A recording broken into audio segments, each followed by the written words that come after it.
Welcome back to my channel mastering commerce academy. आज हम पढ़ेंगे next topic issue of material. Basically issue of material का अगर हम लेमन लैंग्वेज में देखें तो मतलब होता है मटेरियल को इशू करना। मैं इसको पूरा एक्सप्लेन कर देती हूँ कि इशू ऑफ मटेरियल का मतलब है स्टोर से सामान निकालकर उसे कंपनी के अंदर जिस भी डिपार्टमेंट को उसकी जरूरत है उनको देना। ये प्रोसेस तब शुरू होता है जब किसी डिपार्टमेंट जैसे कि प्रोडक्शन, मेंटेनेंस या रिसर्च एंड डेवलपमेंट को काम शुरू करने के लिए रॉ मटेरियल, टूल्स या कंपोनेंट्स की जरूरत होती है।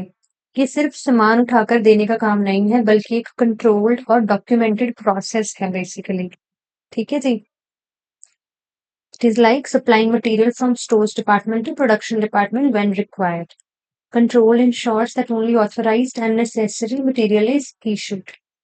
मैं आपको थोड़ा सा इसका डिटेल में बता देती हूँ कि इसमें क्या होता है। सबसे पहले क्या होता है, मटेरियल की रिक्विजिशन ली जाती है। जिस डिपार्टमेंट को सामान चाहिए होता है वो एक ऑफिशियल फॉर्म भरता है जिसे मटेरियल रिक्विजिशन नोट कहा जाता है। इस फॉर्म में लिखा होता है कि कौन सा मटेरियल चाहिए, कितनी क्वांटिटी में चाहिए और किस काम के लिए चाहिए। ये फॉर्म उस डिपार्टमेंट के सुपरवाइजर या मैनेजर से अप्रूव होता है basically. Then next step is request का वेरिफिकेशन। इसमें ये है कि स्टोर कीपर या स्टोर मैनेजर को जब ये material requisition note which is MRN मिलता है तो वो उसकी जांच करता है। वो देखता है कि क्या ये रिक्वेस्ट सही तरीके से अप्रूव हुई है और क्या मांगा गया हुआ रॉ मटेरियल स्टॉक में अवेलेबल है। If it is available then third step आता है मटेरियल इशू का। चेक करने के बाद स्टोर कीपर मांगा गया सामान स्टोर से निकालता है। जब वो सामान देता है तो वो एमआरएन पर साइन करता है और उस पर इशूड या सेंट लिख देता है। इसके बाद वो सामान को उस डिपार्टमेंट को ट्रांसफर कर देता है। ठीक है, जब हमने सामान तो दे दिया, अब हमें स्टॉक के रिकॉर्ड्स को भी तो अपडेट करना है ना। सामान देने के बाद स्टोर कीपर क्या करता है, तुरंत से अपने इन्वेंट्री रिकॉर्ड्स में उस आइटम की क्वांटिटी को कम कर देता है। अगर company perpetual inventory system use करती है जिसकी कि मैंने वीडियो बनाई हुई है दोनों पूरा मॉडर्न टेक्निक्स में, उसमें आप चेक कर सकते हो। तो ये एंट्री कंप्यूटर में तुरंत हो जाती है। इससे हमेशा पता रहता है कि स्टॉक में कितना सामान है जो वो बचा हुआ है अभी। और इसकी लास्ट प्रोसेस होती है अकाउंटिंग की एंट्री। अकाउंट्स डिपार्टमेंट को एमआरएन की एक कॉपी मिलती है। इसके अंदर क्या होता है, अकाउंटिंग एंट्री करते हैं वो इसके बेसिस पर। वो उस मटेरियल की कॉस्ट को उस डिपार्टमेंट या उस जॉब के हिसाब से रिकॉर्ड करते हैं। ठीक है जी। सो ये हो गया इशू ऑफ मटेरियल की पूरी कॉन्सेप्ट बता दी मैंने आपको, पूरी प्रोसेस भी बता दी।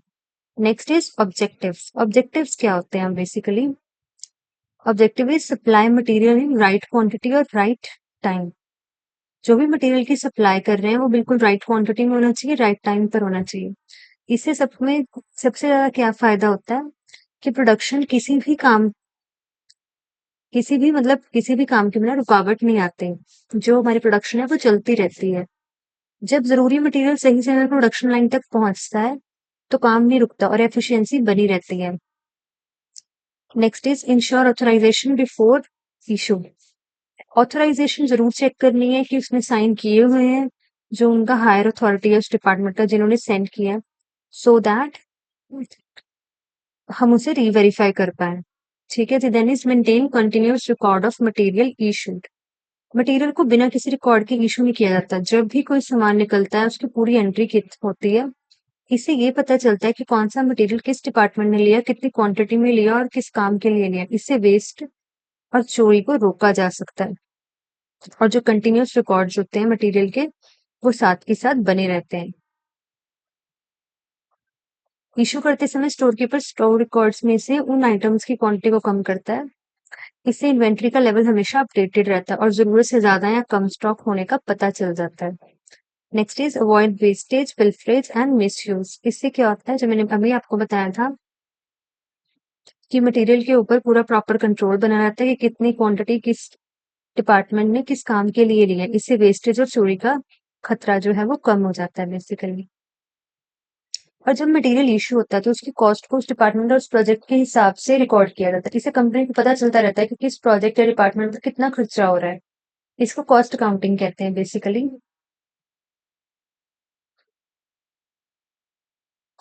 ये तो मैंने बताई थी आपको कि साथ के साथ अपना स्टॉक को अपडेट करते रहते हैं। ठीक है जी। देन लास्ट इसमें है क्वालिटी कंट्रोल। मटेरियल इशू करते वक्त उसकी क्वालिटी भी चेक की जाती है ताकि खराब या डैमेज मटेरियल आगे ना बढ़े। इससे फाइनल प्रोडक्ट की क्वालिटी में भी बहुत फ़र्क रहता है।